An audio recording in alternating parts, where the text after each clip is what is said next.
দূর থেকে দেখলে মনে হবে পরিবার পরিজন নিয়ে পিকনিকে এসেছেন একদল মানুষ, কিন্তু একটু এগুলেই দেখা মিলবে ভিন্ন পরিস্থিতির। চোখে মুখে উৎকণ্ঠার স্পষ্ট ছাপ নিয়ে পাকিস্তানের ইসলামাবাদের একটি পার্কে বসে আছেন একদল আফগান নারী, পুরুষ ও শিশু। তারা সবাই শরণার্থী হিসেবে পাকিস্তানে এসেছিলেন।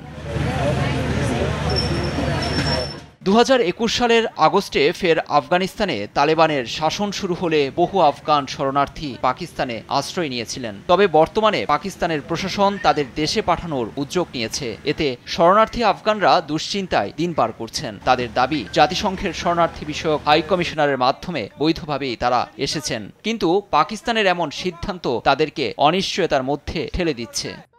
সবাইকে আমাদের সাহায্য করার অনুরোধ করছি। বর্তমানে 18 মাসের শিশু, বয়স্ক মানুষদের নিয়ে আমরা খোলা আকাশের নিচে দিন কাটাচ্ছি। আমাদের করুণ আরতি যেন কারোর নজরেই পড়ছে না। আমরা কোনো অপরাধী নই। নিজেদের নিরাপত্তার তাগিদে আমরা শরণার্থী হিসেবে আশ্রয় নিয়েছি। আমরা সবাইকে অনুরোধ জানাবো আমাদের পাশে দাঁড়াতে। আমাদের কিছু হলে জাতিসংঘের শরণার্থী বিষয়ক হাই কমিশন, মানবাধিকার সংস্থা, জাতিসংঘ এবং পাকিস্তান সরকার দায়ী থাকবে।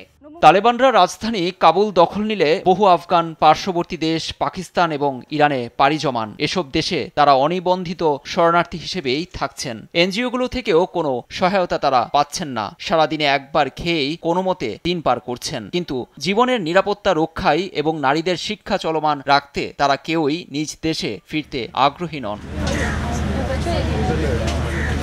তবে শরণার্থী প্রশ্নে পাকিস্তান তাদের সিদ্ধান্তে অনড়। দেশটির ডানপন্থী দলগুলো এর সমালোচনা করছে। তবে অধিক শরণার্থীর চাপে দেশটি বরাবরই নিরাপত্তাহীনতায় ভুগছে। চলতি বছরেই সরকারের চাপের মুখে 21 লাখের বেশি আফগান শরণার্থী নিজ দেশে ফেরত গিয়েছে।